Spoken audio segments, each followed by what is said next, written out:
My name is Daniel Carter. I'm 31 years old, and I never thought I'd share this story publicly. But I need to, because it's been sitting on my chest for years. I grew up in a quiet suburb. Nothing special, just school, chores, and family dinners. I had two parents, one older brother, and for the longest time, I truly believed they would be there for me until the day they weren't. This is what happened. When I was 17, I was dying. My parents, they looked me in the eye and told me I wasn't worth saving. They said it was too expensive, that they had to focus on my brother's future instead. So they chose, and they chose him. Years later, I survived. I built something for myself, a business, a future. And then they came back, smiling. It started with fatigue, then joint pain, and random fevers. Doctors ran tests, and finally, they gave it a name, an autoimmune disorder, treatable, but expensive.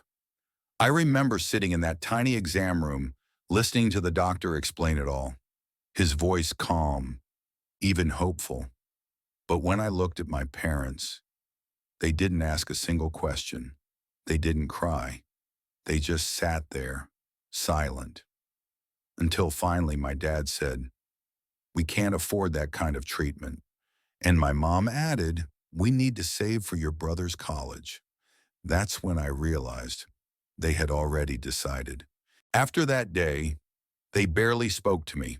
No more questions, no more rides to the clinic, no more checking in.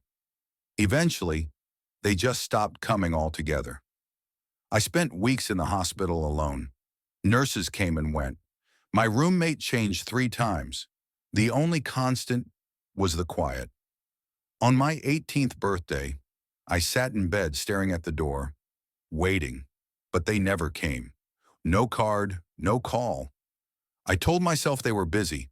I lied to myself. A lot back then. Some nights I stared at the IV drip and thought, maybe they're right. Maybe I'm not worth it. But someone believed in me, a young doctor, barely older than me. He stayed after hours, asked questions no one else bothered to ask. He fought to get me into a clinical trial. He told me, "This isn't the end for you." And somehow, he was right. The treatment worked, slowly, painfully, but it worked. When I was discharged, I had nothing. No home, no parents, no money.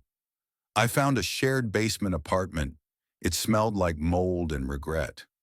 I bought a secondhand laptop with money I earned from folding flyers at a grocery store. And I taught myself everything I could. Design, marketing, code. I worked late. I ate cheap.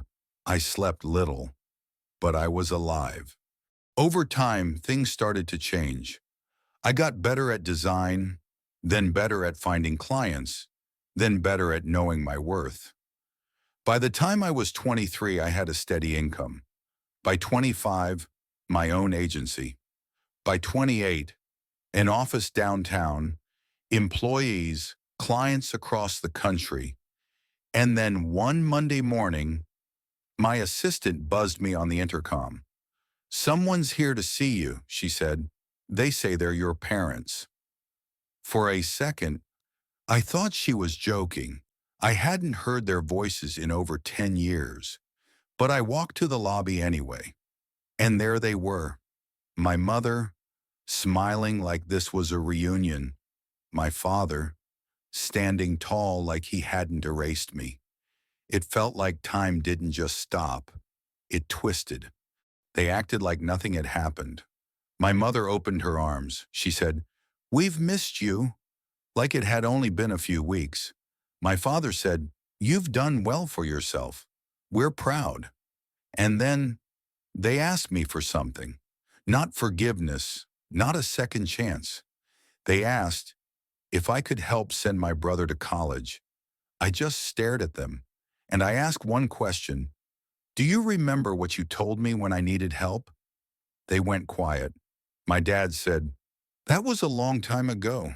I nodded. "Exactly." Then I stood up, walked out of my own office, and left them sitting there. I didn't scream. I didn't cry. I just kept walking.